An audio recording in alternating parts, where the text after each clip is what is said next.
muito bem. Então, ela conhece muito bem esse material, ela vai falar para a gente hoje. O foco, né, não é falar do sistema Mackenzie, é do ensino médio, mas por que que nós convidamos uma representante do sistema Mackenzie?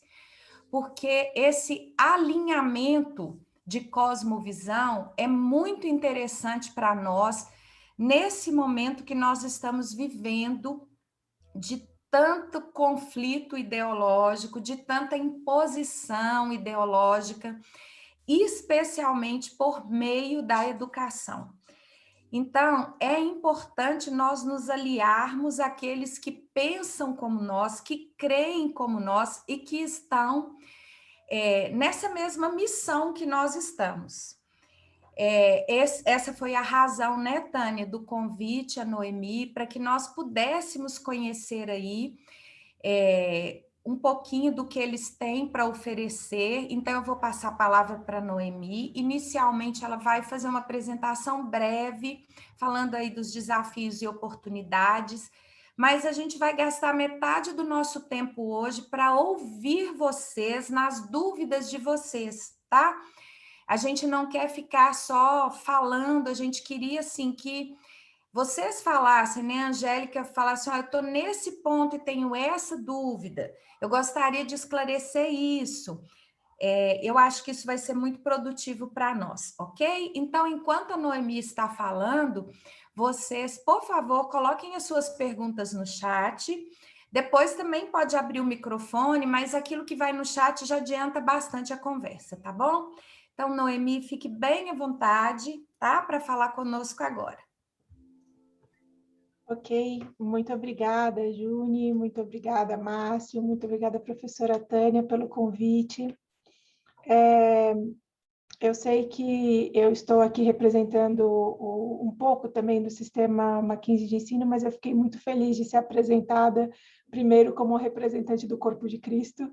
Isso é o mais importante, esse é o projeto mais sólido que existe, né? É o projeto de reino do nosso Senhor, que já venceu tudo. Jogaram até a morte em cima dele e ele ressuscitou. Então, esse é o projeto sólido. E eu realmente fico bastante emocionada de trabalhar, de ter a oportunidade de conversar com educadores cristãos. A gente ora toda segunda-feira pelas escolas cristãs com quem a gente trabalha. Já vou incluir vocês, e várias das escolas de vocês, algumas escolas de vocês trabalham com a gente, mas já vou incluir a ESEP como um todo, conhecendo essas novas pessoas que eu estou conhecendo, porque eu realmente acredito que o projeto de educação cristã perdura enquanto tem a bênção do Senhor, porque a gente é tão contracultural que só o Senhor pode nos sustentar nesse contrafluxo, né? E o espírito que me traz aqui hoje é verdadeiramente compartilhar com vocês, dentro desse mesmo corpo de Cristo, o que a gente passou por aqui, o que a gente tem estudado a respeito da Base Nacional Comum Curricular. Eu vou fazer isso apresentando o que a gente chegou, mas eu realmente queria dizer a vocês que a intenção é mais realmente ser uma troca de leituras de estudo do que uma apresentação de material, porque o nosso compromisso com a educação cristã é maior do que todas essas outras coisas. Então, eu agradeço bastante a oportunidade realmente de conversar com irmãs e irmãos na fé, que estão com chamados para essa mesma missão, como foi dito aqui, né? Então, eu vou fazer só colocar o que a gente conseguiu estudar até aqui, organizar, e aí depois a gente segue conversando, ok? Vamos ver se eu consigo projetar aqui. Eu acredito que eu preciso de autorização para conseguir fazer o... Já está autorizada, Noemi. Ok. Já havia autorizado antes. Não está me permitindo. Sound share. You want to continue? Deixa eu colocar yes. Ok, agora foi. Obrigada. Acho que eu estava fazendo alguma coisa errada, Márcio. Perdão. Ok, então, vou compartilhar aqui o que a gente conseguiu reunir de informação e como que a gente está trabalhando com todo esse desafio do novo ensino médio, e aí depois a gente sai conversando. Então, nós temos... O primeiro movimento que a gente fez quando a BNCC chegou foi fazer um estudo compartilhado da BNCC. Então, nós somos um sistema de ensino que é de uma instituição que tem colégios, né? E colégios que atendem toda a educação básica. Todos os pedagogos de todas as instâncias institucionais leram a base juntas. Então, esse foi o primeiro movimento. A gente leu a base. O outro movimento que a gente fez foi fazer consultoria jurídica para entender... Deixa eu falar essa parte olhando para vocês, que é mais simpático. A gente até queria saber assim, exatamente qual era a força legal da BNCC. Nossa consultoria jurídica é a ANAJURI, e o que eles nos explicaram é o seguinte, que a Constituição brasileira, ela tem um momento ali que ela diferencia a responsabilidade de educação, o que cabe à família e o que cabe ao Estado. E aí, no momento em que a Constituição foi escrita, ficou combinado que ao Estado caberia, no assunto educação, determinar conteúdos mínimos. Ok? Então, isso era o que constava lá na Constituição. E aí, a BNCC foi a realização dessa informação que constava lá na nossa Constituição. Agora, o que aconteceu da Constituição até a BNCC? Como a BNCC é uma base de currículo, e isso está dito lá nas páginas iniciais dela, ela optou por trazer um posicionamento pedagógico e transformar o que antes era conteúdo mínimo em aprendizagem essencial. Isso é um pulo do gato, assim, enorme, assim, falando em legalidade, porque foi justamente a introdução e o posicionamento de uma pedagogia. E aí, qual é a pedagogia? A BNCC diz que ela se aproxima dos pioneiros de educação que estão vinculados ao movimento de escola nova. Então, por isso que eles fazem essa transformação da educação, dessa ideia de conteúdo para essa ideia de aprendizagens essenciais. E aí, por isso, as habilidades e as competências. Ok. Então, quando a gente percebeu todo esse movimento e fez essa consultoria e todo mundo estudou, a primeira coisa que a gente queria saber quando você tem um conteúdo mínimo, o influxo de interpretação desse conteúdo fica muito mais na mão da escola, porque a escola vai lidar em como ela vai apresentar esse conteúdo. Quando você tem uma base curricular que já vem com um posicionamento pedagógico e transforma de conteúdo em habilidade, essa habilidade ela já vem com um pouco mais de interpretação do que um conteúdo, porque ela já vem com uma habilidade cognitiva associada, ou não só cognitiva, emocional, tudo mais, e ela vem já com uma outra proposta mesmo de educação. E a nossa pergunta, Ana Júlia, foi essa questão do quanto que a gente precisava, qual era o nosso posicionamento em relação a isso, porque e se tivesse contrariedade em pedagogia ou contrariedade em interpretação devido ao nosso posicionamento cristão, e aí o que a gente poderia fazer? E a resposta jurídica que a gente teve é a seguinte: a BNCC ela é uma norma. Norma é menor do que lei, porque é a lei de diretrizes e bases da educação, e a lei é menor do que a Constituição. Então, o que rege é a Constituição. Então, a gente ainda precisa, assim, cumprir o conteúdo mínimo, e isso é o que a gente precisa cumprir. E onde é que está o conteúdo mínimo na BNCC? Está no objeto dos verbos das habilidades. Então, por exemplo, realizar, deixa eu ver, leitura de palavras, leitura de verbos e substantivos. Vamos supor essa habilidade, certo? Vamos até explorar mais. Realizar leitura de verbos e substantivos relacionados a mídias atuais para além em textos literários e informativos, tá? Vamos supor que essa seja a habilidade. Dessa habilidade toda, o que a gente precisa cumprir, assim, constitucionalmente? Leitura de substantivos e verbos. É isso. O primeiro já é uma questão de habilidade, é uma questão de pedagogia de escola nova, e a parte do complemento, até a base disso, é o qualificador, então já vem com uma base interpretada também. Então, essa foi a primeira coisa que a gente recebeu, que a gente tem como escola confessional. Se a gente legalmente está enquadrado como escola confessional, a lei nos protege de que quando existir alguma divergência da habilidade e desses pontos da habilidade, constitucionalmente o que a gente tem de atender é o objeto, não é toda essa outra parte. E a segunda coisa, e aí só um detalhe, por isso que é muito importante estar legalmente dentro da categoria escola confessional, porque aí você fica protegido pela lei nesse sentido. E a segunda coisa que foi avisada é a importância, a liberdade que a gente ainda tem no país de propor o nosso currículo, o nosso projeto curricular. Porque a base é uma base para currículo, ela não é um currículo. Então, a gente ainda tem liberdade disso. Ok, essa foi a primeiro passo que a gente tomou, assim, primeiro conhecimento que a gente mapeou, assim, para saber assim, legalmente o que a gente podia fazer.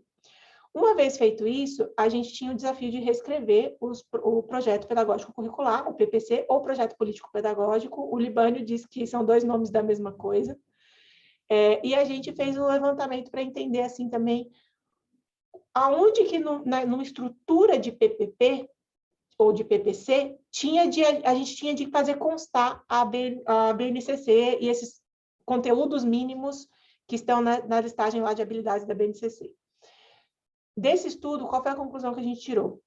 Uma proposta pedagógica, ela tem fundamentos filosóficos, fundamentos pedagógicos, fundamentos epistemológicos, e aí ela tem as matrizes, as diretrizes curriculares, que é onde você coloca a sua matriz curricular, plano de ensino, plano de aula, sistema avaliativo, né? E modelo pedagógico e diretrizes curriculares. Vou falar de novo para ficar organizado. Fundamentos filosóficos, fundamentos pedagógicos, modelo pedagógico e diretrizes curriculares. O que está dentro de diretrizes curriculares? As matrizes curriculares de cada curso, seu plano de cada curso, planos de aula, sistemas avaliativos, material didático, tudo aquilo que faz o material virar verdadeiro. Onde que as habilidades da BNCC precisam entrar? Nas matrizes curriculares, pertencendo aos programas da escola. Programa de língua portuguesa, programa de matemática, aí que ela precisa entrar. Ela não precisa entrar no fundamento filosófico, ela não precisa entrar no fundamento pedagógico, ela não precisa entrar no modelo pedagógico, ela só precisa entrar nos objetos do conhecimento das matrizes. É aí que ela precisa entrar. Então, isso é outra coisa importante, porque a gente vê um movimento, assim, muito rápido de então já pega a mesma base e segue, só que é isso, né? A gente sempre tende a levar cativo todo o pensamento a Cristo. Então, pega a base, leva cativo o pensamento a Cristo. E, assim, é importante a gente saber também, assim, o que legalmente a gente precisa e o que legalmente a gente não precisa, para a gente não abrir mão da margem que a gente tem. Então, essas foram algumas informações iniciais. Ok, feito isso, o que a gente começou a fazer também como instituição? Fortalecer a gestão de currículo. Então, o que a gente está trabalhando muito forte aqui dentro, todo mundo, é o entendimento do projeto pedagógico, como que esse projeto pedagógico tem que nortear todos os nossos programas, e isso que a gente está conversando aqui, onde que a base tem de entrar nisso aí. Então, só um overview, assim, de passos que a gente passou, compartilhando, se ajudar, né, e também compartilhando o que a gente concluiu desses primeiros movimentos. Ok, então, por isso que é tão importante, sempre a gente vai falar assim, sobre o que a gente concluiu, o que a gente tem feito, tudo nasceu desse exercício de reescrita do projeto de educação cristã no sistema de ensino Mackenzie, posicionando isso. E aí, qual é o fim desse projeto? Ele é um projeto de educação. Então, qual é o fim desse projeto? Isso é muito importante, assim, qual é o que a gente quer alcançar, né? É um estudante que conhece a realidade criada e a toma como parâmetro para os conhecimentos específicos da sua área de estudo acadêmico e em sua atuação profissional. Eu vou falar para vocês por que isso é tão importante para a gente. Saber articular o conhecimento de Deus a como entende, como fala a realidade, testemunha o que aprendeu sobre Deus e tem liderança, tendo o parâmetro cristão de serviço ao próximo e participação criativa no mundo. Então, é isso que a gente quer. Por que a gente coloca conhece a realidade criada e a toma como parâmetro para os conhecimentos específicos de sua área de estudo acadêmico? Porque a gente tem se debruçado muito e discutido, deixa eu tirar aqui, a gente tem conversado muito sobre Romanos, certo? Quando está escrito ali, Paulo fala, né, que os atributos de Deus estão em tudo que está criado. Então, o que a gente tem percebido, ainda mais agora, com essa onda de educação digital e tudo mais, a gente tem visto que as pessoas têm se afastado do conhecimento de realidade. E a realidade tem a identidade, né? Tem a assinatura de Deus. Está dito que tudo que ele criou revela os seus atributos e que está manifestado. Então, a gente tem feito esse resgate mesmo, e nisso, pelo pouco que eu conheço do trabalho que vocês fazem na ESEP, eu sei que vocês também valorizam bastante esse resgate do ensino, que é assim, criança, nós vamos lhe ensinar sobre esta realidade, sobre o conhecimento dessa realidade, e faremos isso porque não tem como você ensinar os dados sem uma interpretação dos dados. Então, nós vamos ensinar tendo por base de interpretação a Bíblia, que é a revelação especial de Deus. Então, eu creio que isso assim, é o patrimônio da cristandade, né? É o patrimônio de uma visão cristã mesmo, de educação. São as coisas assim que nos unem igualmente mesmo. E que é importante resgatar, porque é exatamente isso que a gente tem visto se perder. Só um parêntese sobre esse assunto. Eu estava assistindo uma palestra de uma dessas grandes empresas, né, que trabalham com tecnologia e tudo mais, e aí estava falando sobre que agora a ideia é que leve o laboratório digital, virtual, para lugares que não tem como ter laboratório. Realmente, soa muito bom, é muito boa essa ideia, sim, né? A ideia da democracia, da igualdade, da inclusão, que é o que está em todos os documentos. Só que assim, né? Sabe aquele teste de realidade rápido? Com quem você prefere fazer uma cirurgia de peito aberto? Com um médico que só trabalhou com simuladores de corpo humano ou com um médico que trabalhou com corpos de verdade? Eu prefiro com corpo de verdade. Ou outra pergunta que ficou me ocorrendo. Com quem você prefere voar? Com uma pessoa que só voou em simuladores ou com pessoa que teve horas de voo real? Por quê? Porque quando você voa um avião real, você está a não sei quantos metros do chão, você percebe que você não está lidando só com construções humanas e conhecimentos humanos e com controle humano. Existe um negócio chamado gravidade e risco e vida e morte. Então, assim, esse contato com a realidade, ele ensina muita coisa. Então, a gente tem feito esse resgate da importância disso e de como existe, nós cremos nisso, uma base de interpretação desses dados que é a base verdadeira, que é quem criou sabe dizer para que criou. Então, nós realmente acreditamos que a base bíblica é a base interpretativa da realidade, né? Então, a gente tem feito esse resgate. Então, por isso que a gente colocou isso como um dos objetivos finais, assim, quando a gente pensa no estudante que a gente gostaria de entregar como no fim desse projeto educacional. Ok.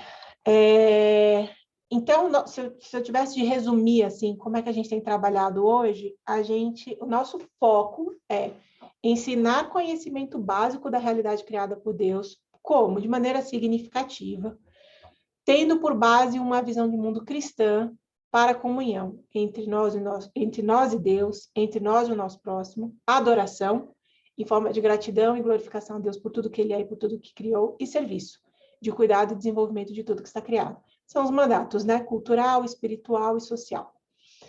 E também promover experiências para que pela atividade, a pessoa mobilize o que aprendeu e desenvolva habilidades pela experiência de mobilização desses conhecimentos que foram ensinados. Por que esse foi um posicionamento importante para a gente? Porque o que a BNCC fez? Qual é a proposta da escola nova? E qual é o posicionamento dela em relação a antes da BNCC? Vou parar aqui também. Então, o posicionamento da escola nova é de uma perspectiva de educação integral, promovida não pelo ensino, mas pelo desenvolvimento pelo aluno de competências e habilidades. Onde que eu li essa informação sobre a ideia de uma escola, assim, a ideia da BNCC, desses 4 pilares, eu li no livro de Competências e Habilidades do Zabala, certo? E ali ele fala uma coisa que eu achei bastante honesta e eu acho que bastante séria para que nós cristãos pensemos. Ele fala o seguinte, que a educação propedêutica, qual que é a educação propedêutica? É essa educação que ensina os conhecimentos básicos para você fazer academia, universidade, certo? Então, assim, se um dia você vai fazer universidade, você tem que conhecer isso aqui basicamente de forma graduada, do mais simples para o mais complexo. Isso é o ensino propedêutico. Ele diz o seguinte, que o ensino propedêutico, ele não deve ser substituído porque ele falhou. Olhem essa observação. Ele diz que o ensino propedêutico deve ser substituído porque ele é menos democrático. Ele foi muito honesto, mas essa informação é muito séria. Porque está todo mundo dizendo que, nossa, trabalhar por competência e habilidade é o necessário, porque a escola antiga, conteudista, ela falhou. Não, ela não falhou. Aliás, existem livros que já são pesquisas de longa duração. Tem um chamado de Academic Achievement, da doutora Scholl. Ela é uma pesquisadora em Harvard e ela fez uma comparação de 100 anos, certo? Desde que começou a escola nova com Dewey, em relação a essa educação propedêutica. E em todos os indicadores, a educação propedêutica ganhou em desempenho acadêmico. Todos. Hoje já existem várias pesquisas que mostram que o Problem-Based Learning, que é isso, né? Você gerar atividades e tudo para que a criança aprenda apenas pela habilidade, isso é bom para desenvolver a solução de problemas. Mas quando o assunto é conhecimento, o Learning Center, como é que era o nome? Era Educação Centrada no Ensino. Alguém que fala e ensina. Ainda é o melhor recurso para a aquisição de conhecimento. Então, e qual é o ponto, assim, pensando em fundamentos filosóficos, do escolanovismo? É assim, que você inevitavelmente aprende com o que você faz. Esse é um dos pontos, por isso que é tanta promoção da habilidade, negócio, você vai aprender com o que você faz. E o segundo ponto é que eles não acreditam, a proposta do Dewey, ela é uma proposta que, de alguma forma, essa chamada educação progressista, ela conversa com Rousseau, conversa com Piaget, conversa com essa linha, certo? E Rousseau acreditava que a criança nascia boa. O Piaget, ele não chega a falar que a criança nasce boa, mas ele escreve um livro falando que a criança nasce amoral. Então, por isso que eles não têm essa dificuldade de deixar a criança, até o Rousseau fala isso, livre para experimentar, porque da experiência você sempre aprende. O ponto que para a gente pega, e agora falando filosoficamente, o ponto que para a gente pega é que para a gente a criança nasce em pecado.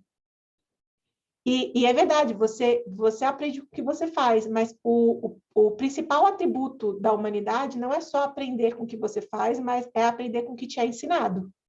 Porque algumas coisas também que você faz não tem volta, né? Porque a gente ainda não está na dimensão da eternidade. Então, assim, tem coisa que é definitiva. Se você fizer errado, você vai pagar com a vida. Então, assim, esse atributo do ensino, ele é muito importante na cultura cristã, como desde o início, essa questão assim de apontar para que existe uma tendência nossa de fazer o errado e existe o caminho certo, apontar para esse caminho certo, então isso tem que ser ensinado. E ensinar pela misericórdia. Porque se você deixar a tendência é que vá para o caminho errado. Então, por isso que esse resgate para a gente é muito importante. Agora, isso significa que a gente não promove habilidade na educação? Claro que a gente promove. Não é uma questão de... A gente não tem dificuldade nenhuma em desenvolver habilidade, nem competência, mas é só uma questão, assim, de que não, a gente não vai fazer isso em detrimento do ensino. E colocar isso num lugar muito marcado, para a gente foi uma coisa bastante importante. Nesse momento, assim, de tudo que a gente conversou e de tudo que Deus nos permitiu entender, né? Até aqui. Oi? Então, aí eu posso te interromper, né? Já Claro, por favor, Juni. e como que esse pensamento, né, essa riqueza de conhecimento que você rapidamente passou para a gente, como que está organizado no material do sistema? Porque é difícil fazer essas escolhas, né, Noemi? Foi difícil. E Então, assim, principalmente agora com o novo ensino porque médio. tem essa questão que nós não vamos abrir mão do conhecimento da realidade criada. Sim, Mas a base ali, a formação geral básica, ela foi muito esvaziada em termos de horas. sim. Então, como que o sistema organizou isso? Vamos lá. Então, vou voltar aqui para a tela, porque acho que agora vai ajudar bastante um apoio visual. Então, isso, antes da BNCC era propedêutico, depois da BNCC só habilidade. O nosso foco, como a gente viu, concilia os dois. E aí, como é que a gente fez isso no ensino médio? Primeira coisa, das opções de horas que a gente tinha, a gente escolheu as 600, 400. Por quê? Porque ela é uma opção de hora em que a FGB, a Formação Geral Básica, fica mantida em equilíbrio nos 3 anos. Então, essa foi a primeira escolha que a gente fez e foi por isso, para manter esse tempo de ensino regular nos 3 anos. E também não deixar o tempo de projeto, que é o itinerário, grande demais. Então, essa foi a nossa primeira resposta para essa pergunta, Juni, que você fez. A Então, segunda...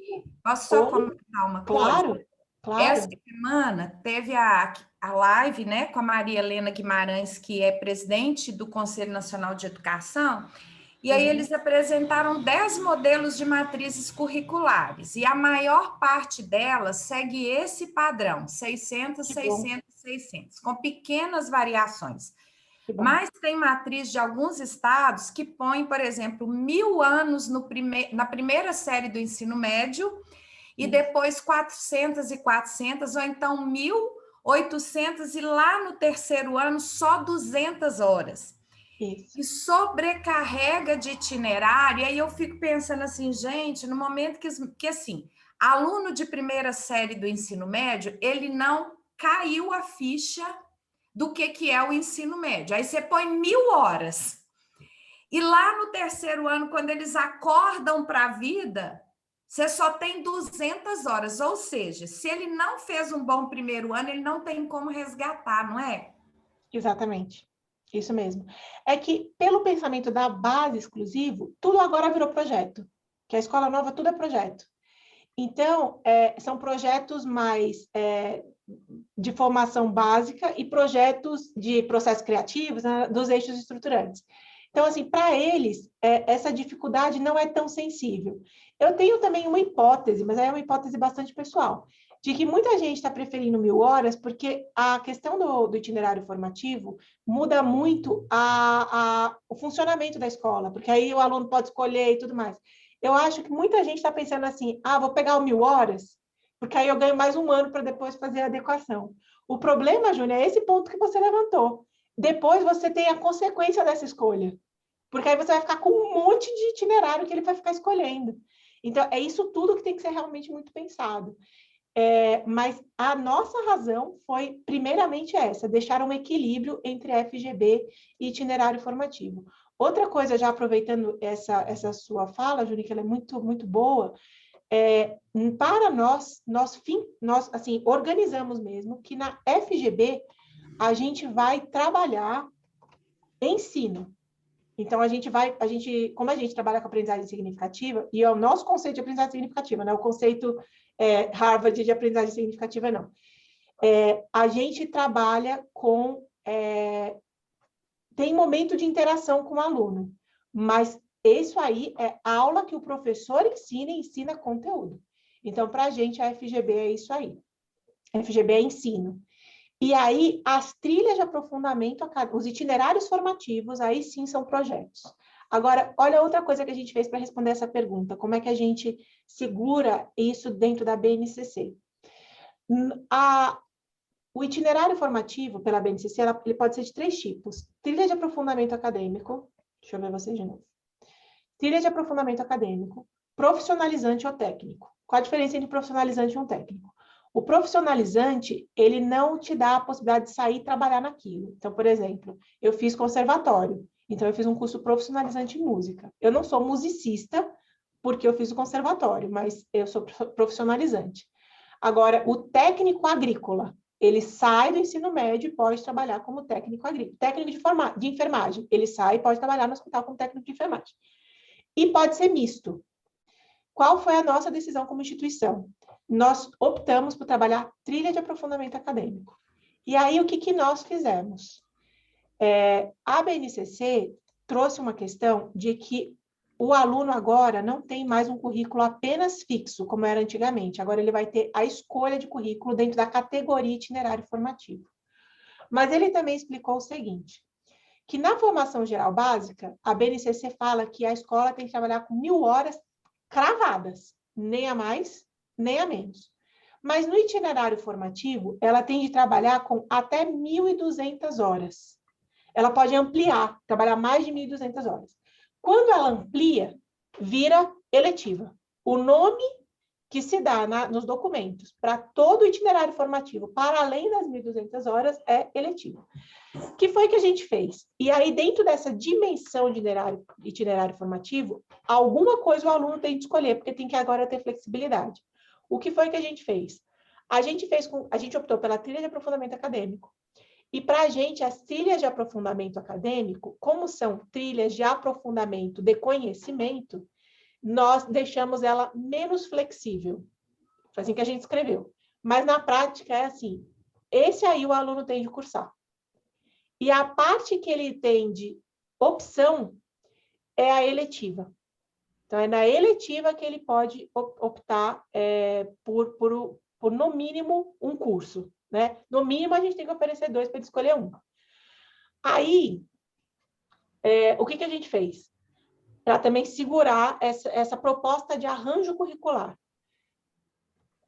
A BNCC traz habilidades obrigatórias na formação geral básica, mas a portaria 1432 traz habilidades também listadas para os itinerários formativos. Não diz que o aluno tem que fazer todos, mas traz ali o que é um indicativo de que a gente vai ter que mostrar, como colégio, como é que a gente está atendendo essas habilidades de trilha. Então, quando a gente deixou essa parte menos flexível, ou seja, o aluno tem de fazer, a gente também consegue ter uma amostragem das habilidades sendo cumpridas em cada um dos eixos. E agora, para finalizar o nosso arranjo, como é um projeto que tem que ter a ver com a área do conhecimento, a gente trabalhou aqui com projetos que são derivados de um trabalho com conteúdo. Vou tornar isso visual. O que a gente fez? Isso aqui é a proposta que a gente fez de horário, eu já volto aqui. A gente fez o seguinte, na formação geral básica, a gente deixou o trabalho com aprendizagem significativa, que tem como trabalhar a habilidade, quando você coloca aqui evidências de aprendizado, você consegue colocar quais são as habilidades que você quer trabalhar dentro dos objetivos de aprendizado que você quer trazer para o seu aluno. Então, a gente consegue mostrar o trabalho com habilidade que a gente está fazendo. E nas trilhas, o que a gente fez? A gente desenvolveu com os nossos colégios 2 projetos. O STEAM, que é Ciência, Tecnologia, Engenharia, Arte e Matemática, e um caderno de produção de texto, que é para trabalhar redações. Esse projeto a gente desenvolveu, o caderno de redação a gente desenvolve há bastante tempo, 5 anos, mais de 5 anos certamente.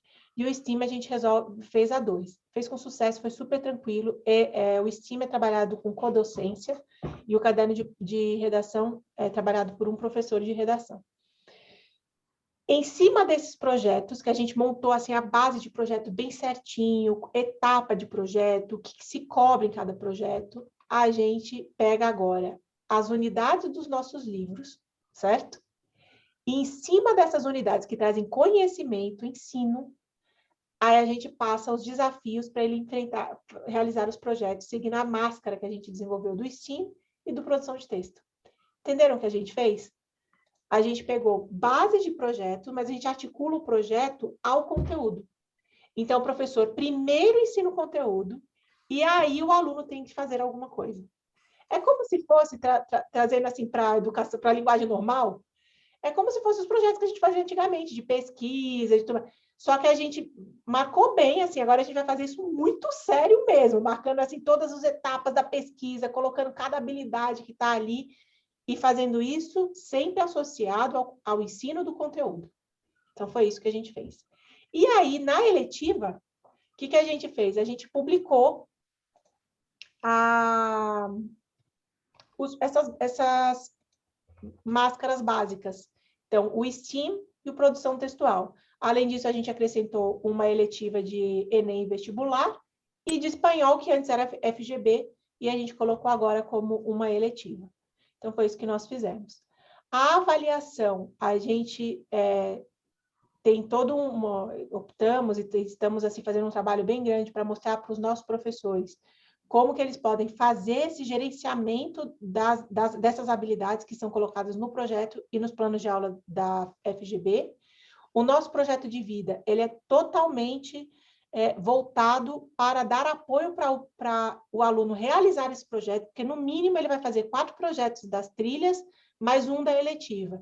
5 projetos para um aluno, ele tem que estar muito assessorado. Então, o projeto de vida a gente fez totalmente para fazer o aluno realmente fazer os projetos, quando eu era adolescente, a gente falava, para não virar aula várzea, que é a aula que todo mundo fica fazendo nada, sabe que nada vai acontecer. Então, nossas metas é fazer essa entrega. A gente tem o material didático, então outras opções a gente atende, mas a gente acredita nas 600, 400, é a nossa decisão.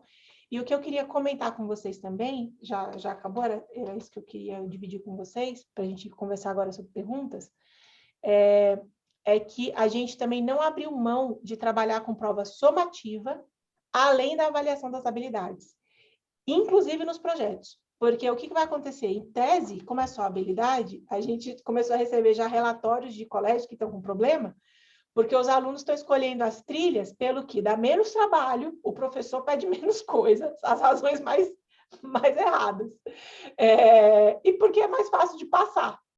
Então, porque não reprova mesmo. Então, tanto faz. Então, a gente coloca, sim, prova... Como a gente trabalha sempre do conteúdo para o projeto, então, a gente sempre coloca a avaliação somativa no projeto também. E como ele é obrigatório, a parte menos flexível do currículo, o aluno ali, assim, ele vai ter contato com a realidade. Ele não pode escolher não aprender física. Vai aprender física porque é realidade criada por Deus.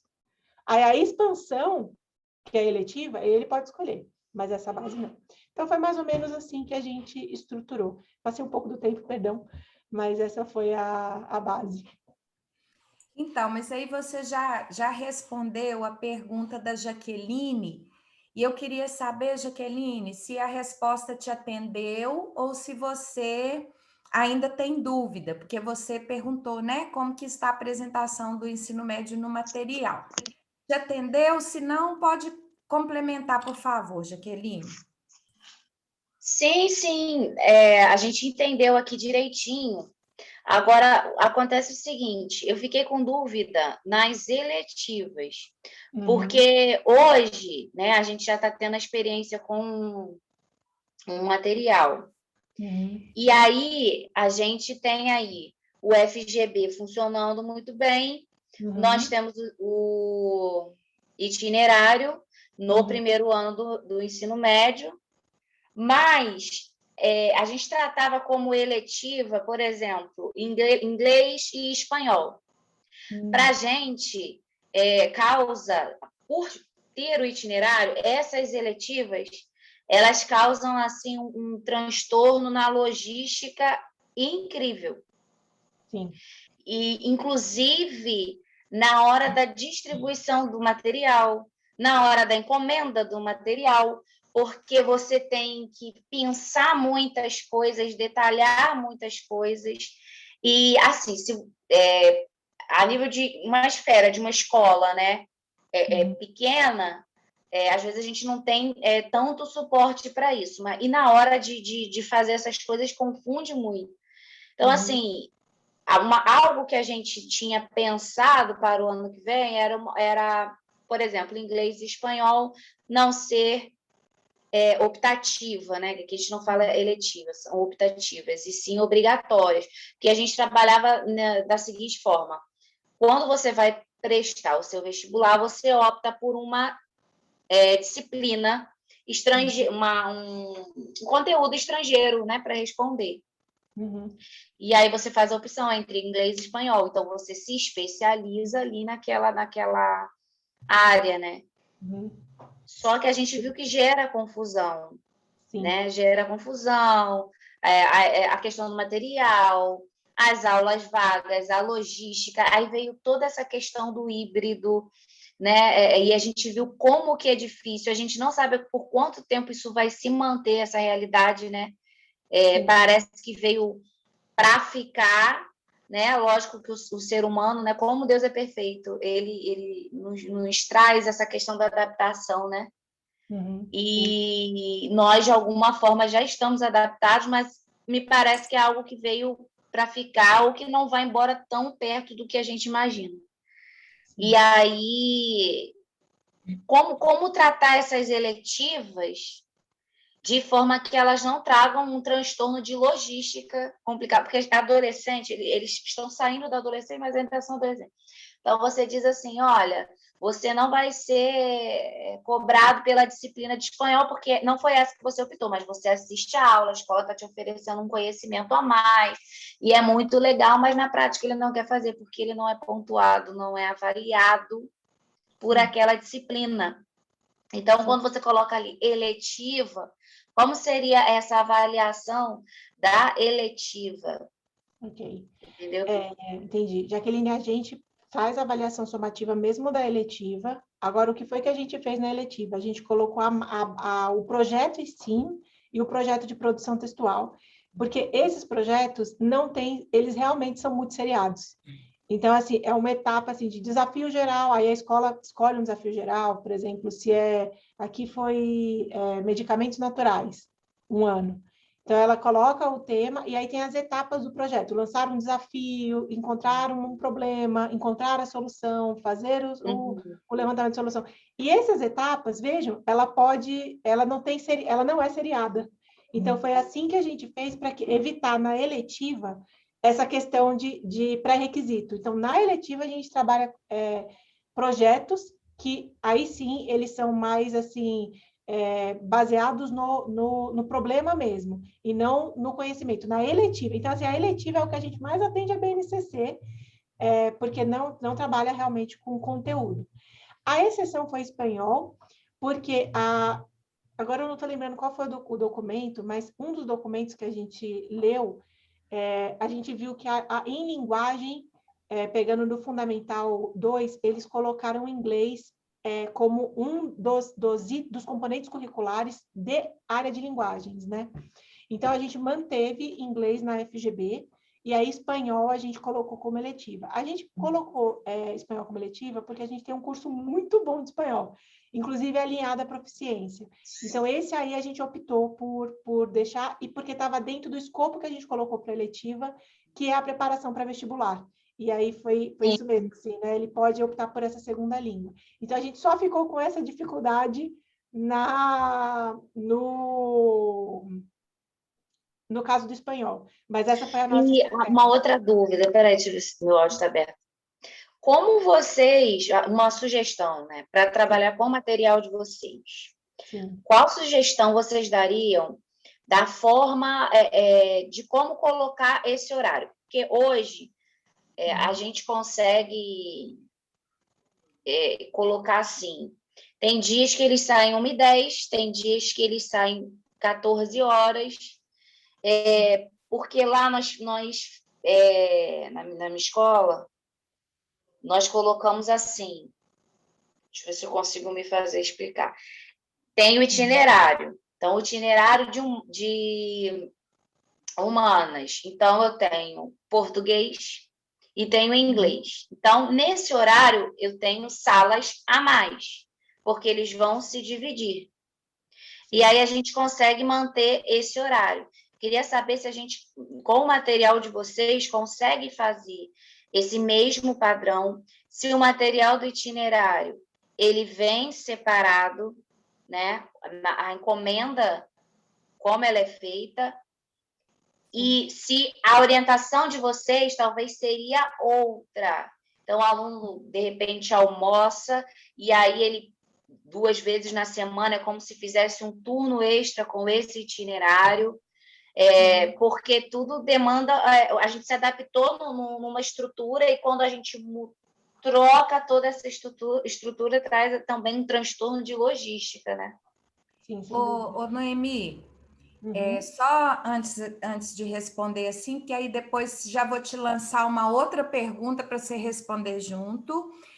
Mas, assim, eu acho que um cuidado que a gente tem que ter, porque, por exemplo, eu já tinha alguns itinerários na escola, mas agora a gente tem uma normatização. Então, por exemplo, a gente não pode mais colocar inglês como eletiva, porque Exatamente, não pode. Exatamente. a gente tem que ter essa clareza agora, o que pode ser optativo para o aluno ou não, né? E dentro disso, Noemi, você já fecha também respondendo a Ruth. Olha a pergunta da Ruth. Quais são os itinerários mais importantes para o ensino médio? É difícil essa, hein, Noemi? Quero ver se você vai conseguir. Ô, Juni, antes dela responder, é possível, Noemi, você passar o slide que você disse, ó, eu vou voltar, que é a matriz verdade, eu não curricular? voltei. Não voltou, por gentileza. Então, eu vou voltar lá e vou responder a pergunta da Jaqueline e emendar aqui com itinerários mais importantes da Juni, que aí a gente... Então, rapidinho, só um adendo. Essa questão do inglês, nos nossos alunos, eles já foram todos sinalizados, né, de que inglês será obrigatório. Eles estão cientes. Agora, a questão do espanhol, né? A escola pode colocar espanhol também como uma obrigatoriedade, ou sendo eletiva, porque sendo eletiva de espanhol, ela é uma eletiva diferente do itinerário, que tem ali como se dividir nesse formato que eu falei, no mesmo horário, a turma toda está ali, porém assistindo aula em salas diferentes. É esse tipo de logística que eu estou precisando esclarecer, porque assim, a gente já se encontrou num caminho que deu certo.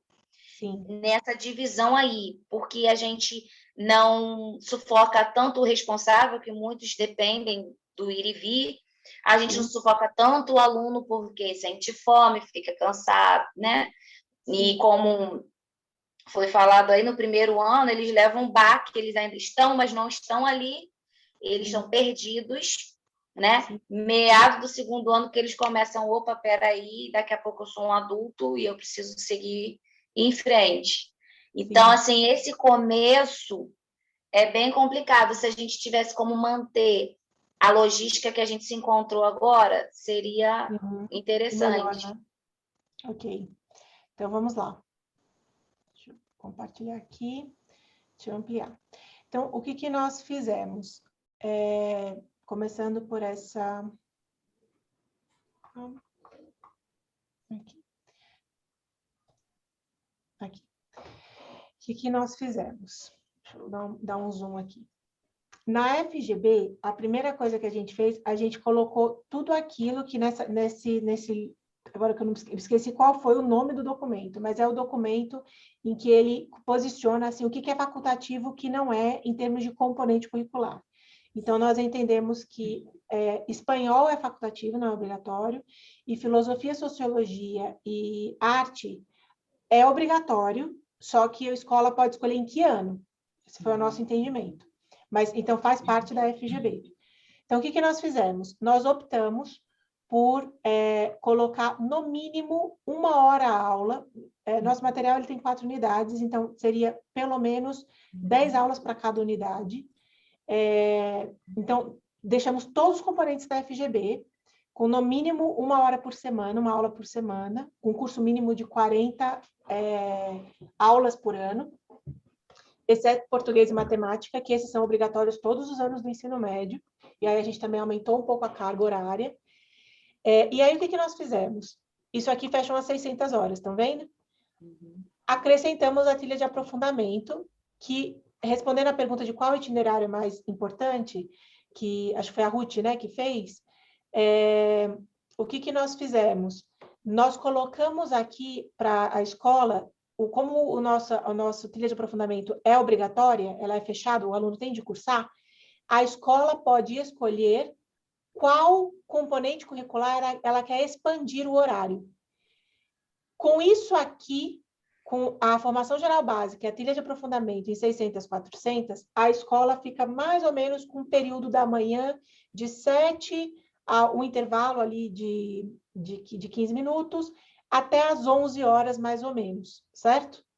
Aí, qual que é a opção da escola, se ela é só período da manhã? Oferecer, no mínimo, 2 eletivas. E aí, qual que seria a escolha dela? Aí seria 80 horas que a escola oferece para o aluno escolher que é mais 1 hora a aula. E aí ele termina o horário até 1 hora, meio de 40, que seria o horário da manhã. E aí, se ela só tem... Deixa eu ver vocês aqui de novo. Isso aqui é o finalzinho, certo? Eu já projeto de novo aqui. Se ela só tem... por exemplo, ela tem 10 alunos. Então, ela vai oferecer as 2 eletivas, porque alguns alunos vão escolher eletiva 1 e outros eletivas 2, e aí é isso que a Jaqueline estava falando. Nesse horário da última aula, só pensando linearmente para facilitar, nesse horário da uma aula, metade da turma vai para uma sala e metade vai para outra. Nesse caso, se esse é o quadro, o espanhol realmente é mais difícil. E qual é a dificuldade dele? A dificuldade é que quando você tem essa escolha pela lei, um aluno que escolheu, por exemplo, vamos supor que você escolha espanhol e STEAM. Aí, no ano que vem, o aluno que no primeiro ano não cursou espanhol, resolve que quer cursar espanhol. O que vai acontecer? Ele vai ter que se matricular no espanhol 1, porque ele não tem o pré-requisito do espanhol 2. Aí, o que vai acontecer? A sua sala, que antes tinha 5 alunos, agora vai ter 15, vai ter 6 ou 8, porque 3 foram de cá para lá, e você fica com uma defasagem de aluno na segunda série. Então, se essa é a sua realidade, espanhol, essas eletivas que têm pré-requisito, trazem essa complexidade. Então, seria melhor, por exemplo, STEAM e produção de texto. Ou preparatório de vestibular, porque aí ele sempre é baseado no desempenho dele, ele faz o simulado, vê o desempenho dele e o professor dá uma assistência de estudo. Então, essa seria melhor, porque isso aí não tem pré-requisito. Agora, o que a gente também faz desses parâmetros de horário? A gente tem escolas com carga só de manhã e a gente tem escolas Mackenzie que são semi-integrais. Então, alguns dias da semana, 2 dias na semana, o aluno almoça e fica até 3 horas da tarde, mais ou menos. Então, para esses casos, a gente consegue oferecer até 4 eletivas, porque aí é um número de alunos maior e aí ele consegue fazer escolha mais. Mas, assim, qual é o princípio? São 2 princípios. O princípio é que você chegue na sua grade horária atual, complementando a diferença com a eletiva. Fez sentido isso que eu falei? Então, se você tinha... Porque são 1.000 horas, né? 600, 400, 1.000 horas. Mas suponhamos que você tinha uma carga horária de 1.200 horas. Então, você vai oferecer mais 200 horas de eletiva. Suponhamos que você tinha uma carga horária de 1.080. Você vai oferecer 2 eletivas. Entende? Então, você chega na carga horária com a eletiva. Esse é o primeiro princípio. E o segundo princípio, que você ofereça um número de eletivas equivalente ao seu número de alunos. Porque é o que a gente está fazendo aqui. O colégio, tudo que o colégio oferece de eletiva, o professor vai dar aula. Porque o aluno tem que escolher ou essa ou essa. Então, se ele não se matricular nessa, ele está automaticamente matriculado naquela outra. Porque aí a gente garante que o professor vai dar aula. Então, foi mais ou menos assim que a gente organizou. E aí, só fortalecendo agora uma resposta sobre a questão de qual itinerário a gente acha mais importante, foi justamente essa questão de fixando a trilha de aprofundamento, a gente deixa a escola com a opção de fortalecer dar mais horário de aula para das áreas de FGB, aí ela ganha mais tempo, tanto na FGB como na trilha, porque ela traz um dos conteúdos para projeto. E nas eletivas, a gente realmente é o que menos tem impacto para a gente, assim, A importância é a mesma, é a importância de trabalhar com projeto, não é a importância de conteúdo. A gente segurou a importância de conteúdo em trilha de aprofundamento e em formação geral básica. Fez sentido? Fez? Noemi, Sim, fez sentido. uma pergunta assim, por exemplo, eu quero colocar, por exemplo, né, na área de linguagens, mas nas trilhas de aprofundamento acadêmico, música e teatro. Eu entendo que eu posso fazer isso, né? Então, eu estou confirmando. Por quê? Porque o menino vai se aprofundar numa área das linguagens, que é música ou teatro. Está dentro daquilo ali. E aí, isso eu achei que também seria uma eletiva legal, se eu quiser colocar como eletiva. Porque o que acontece? Eu estou propondo assim, o segundo e o terceiro ano, que ainda não são novo ensino médio, mas lá que eu coloquei na base diversificada em caráter de piloto, porque a gente não precisa mudar agora, né? Segunda e terceira série. E aí, os alunos da segunda e da terceira série, a gente só tem uma turma de cada. Eles escolhem música e teatro, as duas turmas, e eu tenho uma turma mista de música, uma turma mista de teatro. Se no ano seguinte eles quiserem repetir, não tem problema nenhum, porque não tem pré-requisito e vai se aperfeiçoar. E aí eu resolvo um outro grande problema que tem um culto comemorativo, quem vai cantar, quem vai montar uma peça de teatro, aí é o caos, que você tem que pegar a hora de um tanto de professor. Gente, eu sei que isso acontece na minha escola, nas de vocês não acontece. Mas aí você vai tirar da onde agora? Lá do FGB, e você não pode tirar mais nada de lá. Então, eu pensei o seguinte, eu vou fazer ou uma trilha ou uma eletiva com música e teatro. Eu acho que é interessante para os meninos do ensino médio, porque é um espaço também de respirar, de falar de si mesmo, de vivenciar a arte como essa ferramenta, né, que Deus nos deu. E acho que resolve um pouco para a gente, né? Acho que os nossos alunos também ficam muito presos a um formato que não precisa ser assim. Eu não sei, é viável? O que você acha, Noemi? Eu acho viável, Juni.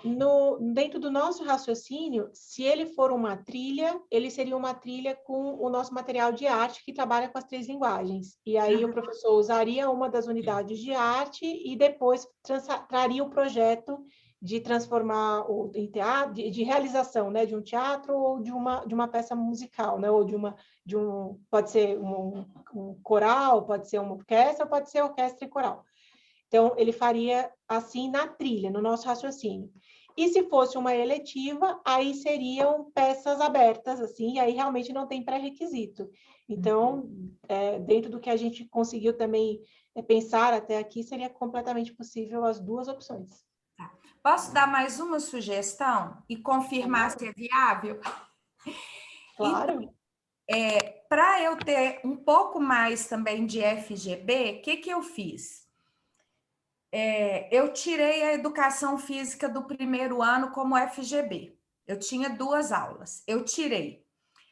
Com isso, eu mantive uma de história e uma de geografia. E a educação física, eu joguei na trilha como esporte saúde. Ali o professor tem um projeto esportivo, mas ele também trabalha questões Enem que envolve exercício aeróbico, anaeróbico, respiração, circulação, aquelas questões Enem que são de educação física. E aí ela fica na trilha. A educação física na primeira série foi para a trilha, e isso foi um alívio, porque eu não tive que reduzir mais aulas dos professores de história e de geografia, tanto do ponto de vista do profissional, quanto do ponto de vista do conteúdo em si, né? E a aula de educação física ficou mantida do mesmo jeito, 2 horas por semana. Sim, é uma ideia. Eu fiz também, desculpa, posso acrescentar? Pode Eu também, aí, eu fiz Angélica, assim, nós você já tínhamos... aproveita Oi. E Angélica, acrescenta e aproveita e faça a sua pergunta para Noemi, a que você colocou no chat, por favor. Tá, ok. Nós também fizemos assim, Júnia, a gente fez de 2 aulas semanais da formação básica de educação física, eu deixei uma, e a outra eu coloquei ali no itinerário obrigativo, né? Que a Júnia que inventou essa moda. Então, lá no obrigativo, ele vai formar o projeto de primeiros socorros, o professor vai trabalhar, digamos, ele vai trabalhar questão muscular, então ele vai trabalhar toda a parte muscular, ele vai fazer todo o alongamento, eles vão formar um projeto e vamos inserir a oportunidade de serviço, que é a ferramenta da EP, e vamos aplicar isso num ancionato.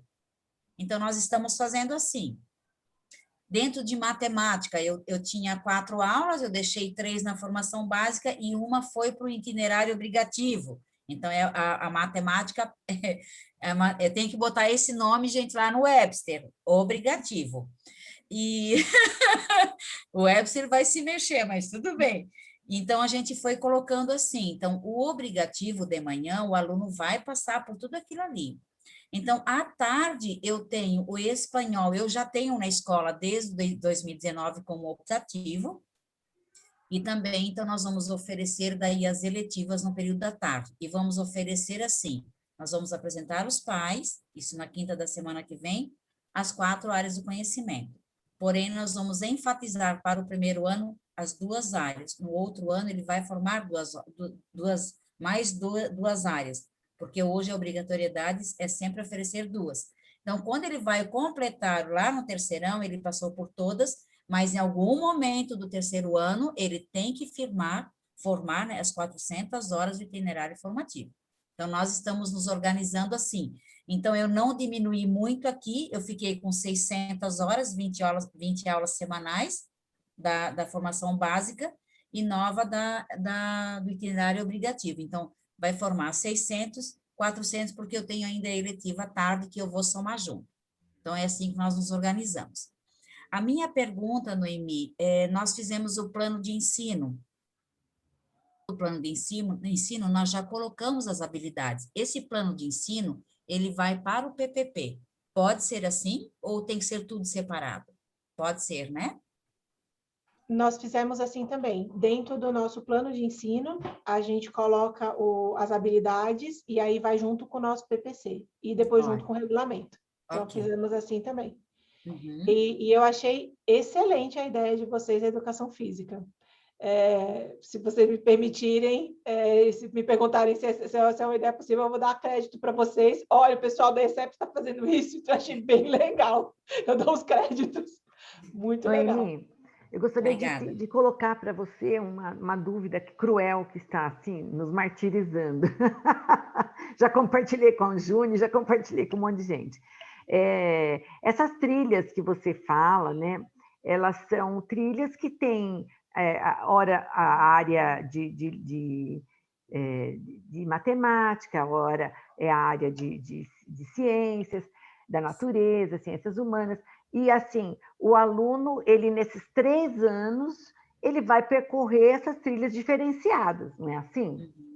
Não. Então, eu também estava me organizando assim. Aí chega a supervisora e diz que não, que o aluno, que você tem que ter uma trilha, você tem que oferecer 2 trilhas no mínimo, que é lei que você tem que oferecer 2. Mas essa trilha, ela tem que ser a mesma área, você pode colocar 2 ou 3 áreas, mas ela tem que ser, o aluno tem que fazer essa mesma trilha os 3 anos. E se ele quiser mudar de trilha, eu tenho uma sala só de cada ano. Ele vai ter que mudar de escola. Eu não posso mudar minha trilha. Isso diz a supervisora. Você viu alguma coisa na lei? Porque eu já li essa lei de trás para frente, para trás. Eu não vi nada nesse sentido. Alguém viu isso? Eu também não. Aliás, então, o meu aluno, o que a gente imaginou era assim, fazíamos módulos semestrais. Então, o aluno ele vai percorrer um semestre, ele vai fazer 3 ou 4 trilhas de empreendedorismo, de ciências, sei lá, de pesquisa. pesquisa, eles escolheram empreendedorismo, a gente fez já. Só que ela disse que não pode ser assim, que tem que ser tudo num sentido só e que ele tem que começar, ele pode querer não fazer mais, ele pode desistir, só que eu não vou ter, porque eu vou ter que traçar uma e eu vou ter que ficar 3 anos com essa, e aí o ano que vem o aluno chega, que é outro aluno, que ele vai ter que fazer essa mesma, porque eu não vou ter como fazer essa e aquela e aquela e aquela. Você ouviu isso em algum lugar? Eu não ouvi, na verdade, eu até ouvi muito do contrário. Assim, eu Então, estou vendo a base puxar muito para a extrema flexibilidade. Ele pode sim. escolher tudo o tempo Isso. todo, ele pode ir e voltar o quanto É, ele quiser, é. mudar no meio do caminho. Eu tenho visto muito, assim, excessivamente até, o discurso da flexibilidade. Agora, aqui tentando pensar, assim, será que foi que ela pensou? Talvez Então, ela uma... disse assim, que se a gente fizer isso, de fazer um módulo de uma coisa esse semestre, um módulo de outro, vai ficar do mesmo jeito que era antes, que o aluno não vai ter um plano de trabalho, de projeto de vida direcionado. Mas eu fiquei pensando, o aluno dessa idade, ele não tem, nem quando ele é na faculdade, ele não sabe ainda direito o que ele vai fazer. Se a gente mostrar esse leque, com certeza ele vai ter preferência por essa ou preferência por aquela, vai ajudá-lo. Mas ela fala que não. Então, ninguém viu isso aí, né? No Brasil inteiro. Até nós, Tânia, nós fizemos assim, ó, nós vamos implantar para o primeiro ano.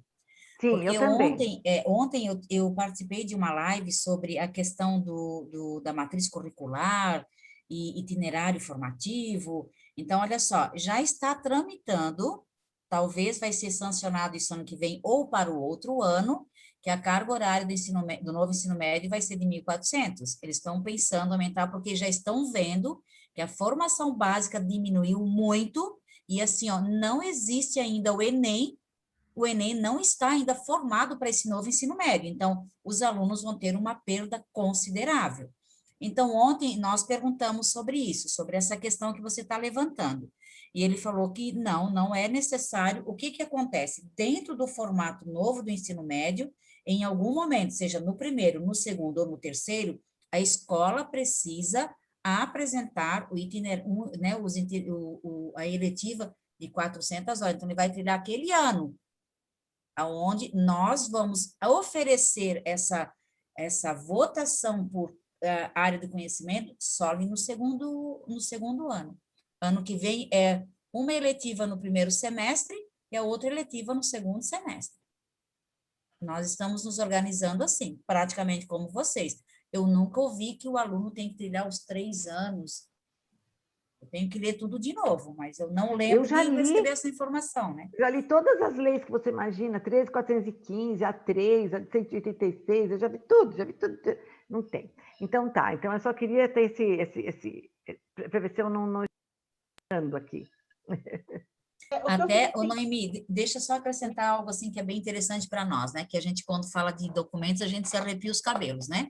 Sim. Até ontem ele enfatizou muito assim, gente, o que vocês precisam estar assim, porque quem já tem o ensino médio, já tem a aprovação desse ensino médio, então eu só vou implantar um novo ensino médio. Então, o que eu preciso, assim, estar com tudo bem formado? É a apresentação da matriz curricular, porque é isso que a fiscalização vai ver. Ok, encaixou nas 600 e 400, ou tem escola, Santa Catarina vai fechar com 800 e 200. Mas a escola privada tem como escolher, nós vamos fechar com 600, 400. Ele disse assim, Nós ó, também. se a tua matriz curricular ela estiver aprovada, como você vai, eles nem vão olhar como você vai se organizar depois. É a matriz curricular que interessa. Então, é nisso que a gente precisa focar bem, né? Okay. E uma coisa assim, gente, a gente já está finalizando, né? Sim. Estamos caminhando aí para o finalzinho. Esqueci qual a consideração que eu ia fazer, mas a Jaqueline fez uma pergunta aqui. Vocês têm plataforma, o sistema Mackenzie tem uma plataforma, né? Noemi, você pode falar rapidamente sobre isso, que a gente já está finalizando, tá bom? Ela está perguntando aqui se tem material para projeção, material de PDF, se o professor consegue postar atividades online, mas não é esse tipo de plataforma, né? O sistema Mackenzie, por favor, Noemi. Nós temos uma plataforma educacional que é onde a gente basicamente passa informações, a gente utiliza muito para o diálogo, né, com os gestores, com os coordenadores, e com cursos, com material didático, com livro digital. Ele é muito assim, essa plataforma de área de trabalho mesmo, entre nós, gestores, coordenadores, professores. O aluno também tem acesso, mas para o aluno é muito para acesso ao livro digital.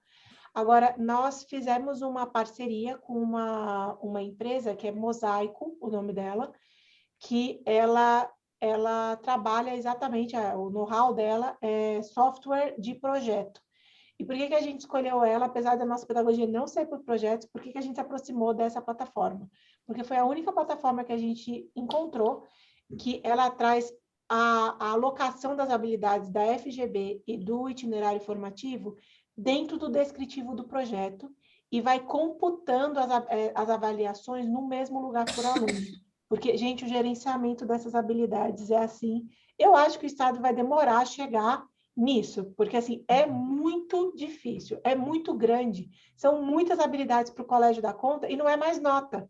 É por critério de observação, por rubrica. Então, assim, é um negócio enorme. Por isso também que a gente não abriu mão da nota, porque a nota é aquilo que a gente ainda tem que estar funcionando, que a gente consegue gerir dentro da estrutura que a gente tem.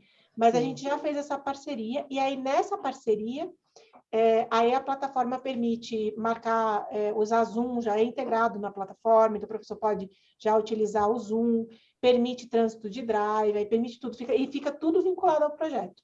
Então, a gente agora estabeleceu essa parceria, e aí ela, pelo que nós estamos vendo, ela vai ser opcional. Se a escola quiser acrescentar esse serviço, aí ela pode fechar com essa parceria, né? Então, é isso que agora estamos caminhando para esse lugar. Eu vi também que alguém me perguntou dos slides. A gente tem um material, que é um material de divulgação. Eu posso enviar para a Juni, para o Márcio, para a Tânia, a quem vocês preferirem, eu posso enviar esse material. Ele é um material menos detalhado do que esse que eu mostrei aqui para vocês, mas traz algumas informações gerais, assim, sobre o material, sobre o projeto, para que vocês fiquem com essas informações mais gerais, assim, e também o nosso contato, né? Se quiserem continuar a conversa e mais detalhes de alguma coisa. Pode enviar para a Juni, que ela tem o seu contato. Ok, combinado. Então, eu apresentei a vocês a Noemi como uma pessoa muito simpática, eu não fui verdadeira? Ela é muito simpática, ó. gente. Quero te agradecer muito, viu, Noemi? Muito Eu que agradeço, e eu só digo para vocês que a família inteira está orando, deixei todo mundo orando, e isso é bondade dos seus olhos, mas Deus te mantenha bondosa assim. Mas, assim, muito grata, né? Mas consegui aprender mais um pouquinho. Acho que se a gente fizer 200 lives, toda live a gente vai falar, isso eu não tinha prestado atenção, né? Mas muito bom, muito obrigada, e eu quero passar a palavra para a Tânia, nossa diretora, né, para ela fazer suas considerações e encerramento.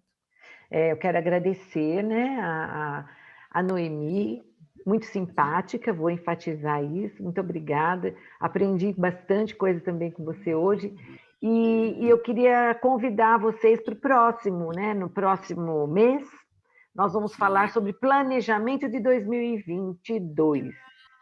Então, para o próximo mês, o nosso encontro, nós vamos falar de planejamento, tá bom? E eu quero agradecer a presença de todos. E, Márcio, você que é o gestor do escritório, apresente a nossa nova. Isso. Sara, boa noite, você está aí? Já. Ela está aqui, Agora eu consigo falar. Ok, fique à vontade. Sara é a nova coordenadora da gestão do relacionamento. Por favor, Sara, se apresente. Boa noite, prazer, muito prazer. Estou entrando aí nesse universo, como eu estava comentando hoje cedo com o Márcio, é um universo e eu estou encantada, né, com a ICEP, com todo esse projeto de educação cristã. Então, quero dizer que eu estou aqui disponível, né, disposta também a aprender com vocês. Já aprendi bastante nesse bate-papo aqui. É isso. É um grande prazer fazer parte de tudo isso. É uma grande missão que Deus tem para nós. Isso mesmo. Bem-vinda, Sara. Você tem muito serviço a fazer. Todas essas escolas para contactar, conhecer aí todo mundo. Só para você olhar aí, ó, faz um tchauzinho para ela. Cada um de vocês faz um tchauzinho para a Sara e fala de onde você é. Fala de onde você é, para ela já saber que ela vai conversar com você e já saber teu rostinho. Fala aí, Juni. Sara, eu sou da terra do pão de queijo. Sou de Minas Gerais, uai. Do Colégio Getsemane. Colégio Getsemane. E aí, Angélica? Tudo bem, Sara? Seja bem-vinda. Eu sou de Blumenau, da terra da cuca. E não é a cuca do sítio do Pica-Pau Amarelo, tá, gente? É não é a cuca doce. que vem pegar, não, né, Angélica? Isso. E do Colégio Shalom. Prazer. Tem mais? Dani? Oi, Sara. Eu sou do Colégio IAVEC, aqui de Ribeirão Preto, a terra do café. Ah! A Ruth? Oi, Sara, boa noite. Eu sou daqui de Santa Luzia, também de Minas Gerais, a terrinha do queijo, do pão de queijo tão gostosinho, viu? A Jaqueline? Jaqueline, quem mais que vai se apresentar? Tem gente com câmera fechada? Cláudia? Oi, estamos eu e meu pequeno aqui. Eu sou a Jaqueline, sou de São Gonçalo, Rio de Janeiro, e estamos felizes de estar participando. Que é a escola? Um abraço, bom te ver, bom te Qual conhecer. Escola? A Jaqueline. Nós somos do Seiva. Nós temos aí na chamada Soneiva. É engraçado, mas é assim mesmo o nome dela. Ah. Temos a Tayane e minha diretora, Francidete. Prazer. Boa noite. Eu Tayane! E a Sara? Oi, a Sara. Olha lá, viu? A Sara, de onde é? De qual escola que é a Sara? Tá com, o microfone está fechado. Oi, pessoal. Eu sou aqui do Rio Grande do Sul, terrinha do churrasco. Sou da escola Jerusalém, de Gravataí. Que bom, que bom. Aprendo bastante também. E estamos aí para estarmos juntos cooperando. Bem-vinda, Caia. Que bom. Mas alguém quer se apresentar? Tem um iPad aqui, eu não sei quem é. A Soneiva, né? Ela já apresentou, a Soneiva. A Cláudia, ó. Oi, eu sou a Cláudia, bem-vinda, Sara. Obrigada por essa live. Eu sou de Santo André do Prossober. Cláudia é minha filha. A nossa terra é não sei do que, é terra da garoa, é terra da garoa, é terra do comércio, porque a gente aqui não tem pão de queijo, aqui tem pão de queijo, tem café, tem churrasco, tem curva, tem tudo. É verdade, é verdade. Desculpa que eu estou na correria aqui, mas estou ouvindo. Deus muito abençoe. Obrigada. Obrigada a todos. Tem mais alguém? Tem um aqui que não abriu, eu não sei o que é. Mas muito obrigada a todos. Obrigada, Noemi. Um grande abraço a você. E com certeza a gente vai se encontrar novamente, tá bom? Obrigada, Márcio, pelo apoio moral, apoio técnico. E boa noite a todos, então. Eu espero vocês no próximo mês. Obrigada, Juni, que conduziu aí brilhantemente. Obrigada a todos. Deus abençoe, viu? Beijo, Tchau. gente. Beijo pra Tchau, vocês. Deus abençoe. Obrigadão, Noemi. Até mais. Obrigado, boa noite a todas. Boa noite. Eu sou o último, vou apagar a luz. Essa musiquinha é você que põe, Márcio? Sim. Que chique. Efeitos especiais, vocês gostaram? Opa! Eu adorei esse sonzinho de fundo. Ué, ficou chique, né, Juni? Muito bom. Valeu.